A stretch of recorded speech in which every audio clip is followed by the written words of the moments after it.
Who's hurt? What do you need? We need rope. Rope? What? Anything else? Yeah, 3 double cheeseburgers with everything. No onions on mine. I don't know, we'll turn it over.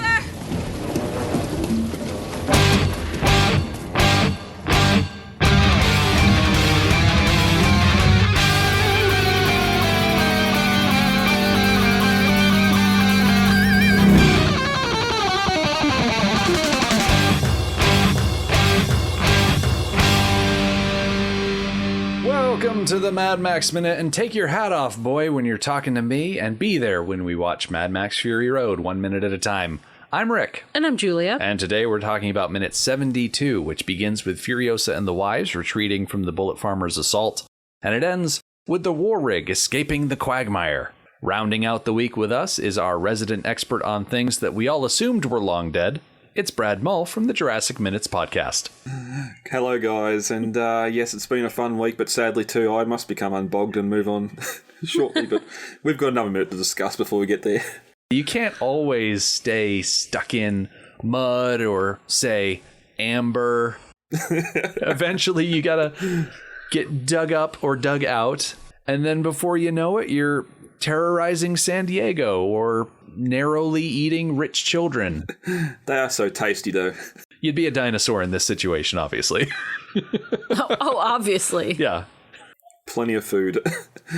Plenty of wretched. Oh my gosh. I can only imagine how much of a field day the T-Rex from Jurassic Park would have if you dropped him here in the wasteland. You put him right in the middle of the Citadel, and he would clean up. Although I imagine once he leaves the Citadel, probably not that good of a time. I'm just saying, we see people at the start with missing limbs. Where'd Furiosa's arm go? They did say during the press junkets that they might be saving that story for a spin-off movie. A crossover movie? George Miller could call Spielberg and be like, hey, can I borrow some of those dinosaurs? Plus, it is a wasteland, it is nuclear. We could be going back to the return of megafauna. We could have 50-foot kangaroos or all sorts of massive animals. Yes. I want to see giant post-apocalyptic animals. I want that. Penguins and pigs? Yes. I will accept penguins and pigs. I want them to finally find the ocean, because I'm still wondering where the ocean went, and just have a giant... What was that penguin's name? Mambo? Mambo. Mambo? Like the dance. No, he was a name. It was Mumble, wasn't it? No, Mambo, like the dance. All right. Because he has happy feet. Hold on. I am going to IMDb, and I am typing in happy feet. I can't help it. I haven't seen that film all the way through, unfortunately. And we reviewed the movie. How do we not know these things? Elijah Wood, the name of his penguin, was Mumble. No, I refuse to be wrong, because my name makes so much more sense. Is this a Berenstein bear thing? It must be. I think so. I really thought his name was Mambo, like the dance, because he dances. Well, Hugh Jackman's name, the father, his name was Memphis, and Nicole Kidman was Norma Jean. Those weren't dances. Well, they didn't dance, they sang. Oh, that's right. Yeah. Dad was Elvis from Memphis, and mom was, Marilyn Monroe. Yeah. Well, she wasn't a singer either, or a dancer. She was an actress and a model. Well, yeah. Nicole Kidman was doing an impression. She was. I stand by Mambo. I know it's wrong, and I accept that it's wrong. I stand by the fact that it's a better name.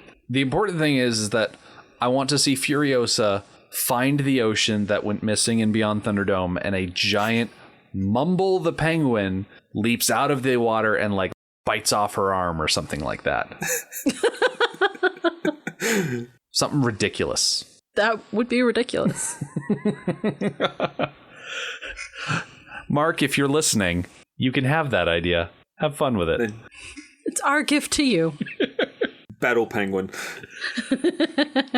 I still am so disappointed that George didn't allow him to sneak a penguin onto the set somehow. Just one. Oh well. He had plenty of pigs in Thunderdome, and then he went and did Babe, so I guess it's cyclical in nature anyway. The important thing is that we have returned for minute 72, And as we rejoin our heroes, Furiosa and Cheeto are still turtling. Nux is closing the dang door because he wasn't born in a barn. And as we cut back to the bullet farmer, his Imperators have joined the fun, and he is shouting about gun fever because it's time to open up and go to town. Yeah, these are the same Imperators who a few minutes ago were reminding the bullet farmer not to hurt the assets. And that has all gone out the window. Yep, this is pure revenge. What's crazy is that they're using rocket-propelled grenades from the look of it, with the explosions that are happening. The one that lands near the tree sends Max flying. Yeah, well, the Tusken Raider leads out the passenger window and fires, because it's too dark a game, but I don't know if it's one of them small modified, like beanbag launching, i.e. Predator. That's when they made a custom one, but whether it's one of those little grenade launchers or a larger grenade launcher like T2, or if it's a rocket launcher, it's just a little bit too dark. But it's handheld. Whatever it is handheld. Yeah.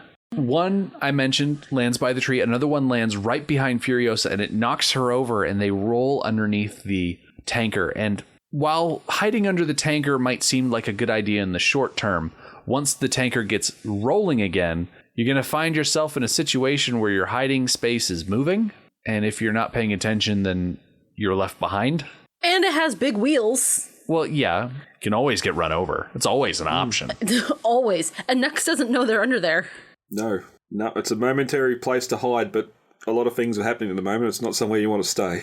It's like those boss fights in your video games, Rick, where you keep moving all the time. Even if you find like a safe spot, you can't stay there. You have to keep moving. Exactly. Never stay put. Never give the enemy a chance to get a beat on you. But as for staying put in one space, we see Max recovering from the explosion that knocked him over, and he runs over to the tree and he wraps his arms around it. And I guess he could be thinking that he wants to hold the winch in place. That could be it. What I'm thinking is that he is adding his weight to basically the root system. Mm-hmm. He's what, 170, 80 pounds? Give or take. Yeah, so, all right, we'll call him 175. That's 175 more pounds helping to keep those roots in place. Now, it's not much, but it's better than nothing. And maybe he's holding on because he was already thrown from the tree once. Mm. And if he's going to be thrown again, he really doesn't want to be thrown, and he's holding on. I do admit that it looks a little bit goofy. Just a little. Yeah, well, like before, for the gunshots, it's his only place of safety. As smaller tree it is to hide behind, he's hanging onto that tree, so if another one lands close, he's going to at least be still holding onto the tree and not get thrown around again. Mm-hmm. But even the tree itself, like, he adding that little bit of weight because he can see the roots are coming up out of the sand or out of the ground that they're sort of in, and looking at the root system, it looks like a tree that's sort of grown up in the wetlands or whatever the water was there, because it's got a nice thick matted base on it. If it was still alive, it would have a bit more of a grip to the ground, but now that it's sort of dead, it's going to fall over. They should have had the winch cable a lot lower, like one key of full driving winching, just have that anchor point as low as you can. Yeah. Very true. I'm looking at the shape of the tree, and the trunk comes up out of the ground at a bit of an angle, and then there's a small broken off branch, and then the main trunk goes off in the opposite direction of that branch. It's sort of like a Y shape, but even though the trunk below the Y split is a bit wider around, I wouldn't say it's so much wider around that it would have made much of a difference if Max had moved the cable down. I mean, he has so much extra chain hanging off the top there. Yeah, once the chain is added, there's plenty. They definitely could have gone around a wider spot. I think they can't be good at everything. That's a good point. We don't want them to be good at everything. People who are good at everything annoy us, and we don't like them. So they came up with a good idea. They made it work for them, but they didn't do it perfect. Could have been better. Could have been more successful.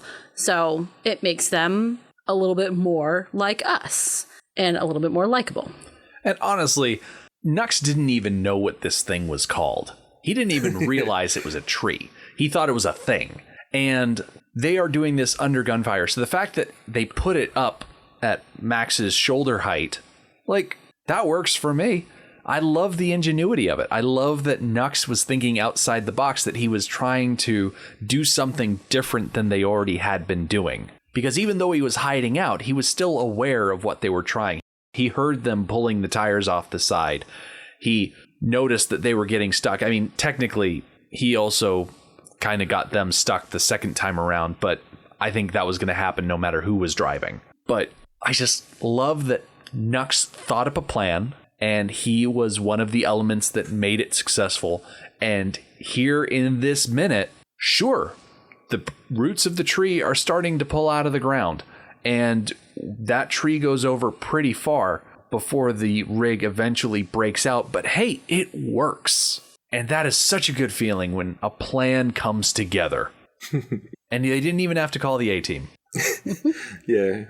And that's the thing. Like, in the heat of the moment, Max has run over that tree and put the winch around it at his sort of convenient height. He's not got down one knee and done it or anything like that. And neither of them are arborists. They don't know how thick the tree is, how heavy the tree, like how far the roots go underground.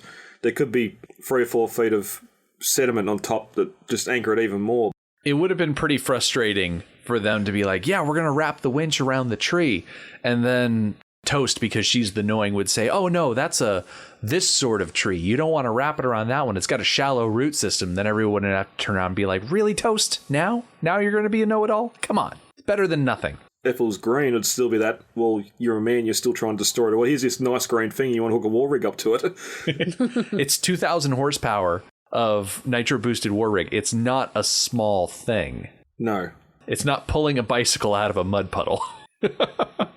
Even with the tree going over, I've dug around trees with an excavator and physically pushed green trees over. Even, and that's not the whole story, if you don't get every single root, they'll still hold to the ground if you got a couple of roots and they're laying on the ground, because you got the weight of the tree on the ground as well as an ankle point. So even though the tree's going over, even if it did go all the way over and hit the ground, which I think it does at the end of the toe, it's still going to be anchored to the ground somehow and still give them that little bit of an extra pull to get out of the bog. Yeah, because only half the root system has been pulled up. Mm-hmm. It pivoted at the tree. So pulling that half up had the leverage of pulling from the trunk. The other half, now that the trunk is pretty much laying flat on the ground, the other half doesn't have that leverage anymore. So I think the other half of that root system is still hanging on pretty good. Yeah. At least enough to get this thing going. If anything, those roots are getting pushed further into the ground. And then once the tree gets to its bent over shape, those roots are still going down into the earth. And I'm trying to think how to illustrate this verbally. So if the tree is like a T shape, where the main section of the T is the verticality of the tree, and then you've got a cross bar about 3/4 down on that top section, that's the root system. And if you take that T section and you roll it onto its side, you've still got one whole arm of that T section in the ground holding on. So if the war rig needed to get pulled a little bit further along, it probably would have been just fine. It just so happens that between the winch going and Nux rocking back and forth with the brakes and the gas and Furiosa putting her shoulder to the side of this war rig. Oh, don't include that. Hey, every little bit helps. No, oh, come on. Every little bit helps. Okay, I'm not going to disagree with you on that. But no, wait, I am going to disagree with you on that because there's no. In the grand scheme of the amount of work going on here, her addition is minuscule. It does not make any difference. To be conservative, without knowing how much water and mother milk and that's in the tanker, you got to be looking at least 20 tonne of machine here. Even with, like, we've gone on for a long time about the tree coming over.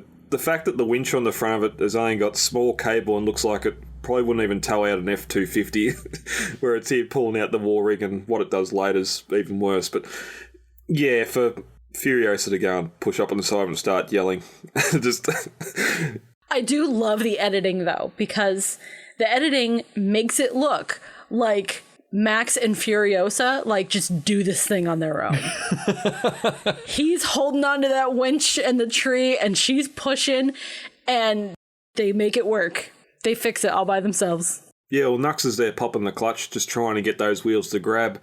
I don't know, later when we see it go roll over, there's a torque tube going to the front axle, so this should be front-wheel drive, should be a six-wheel drive war rig. I'm not sure why the front wheels aren't spinning here. If someone just forgot to engage six-wheel drive.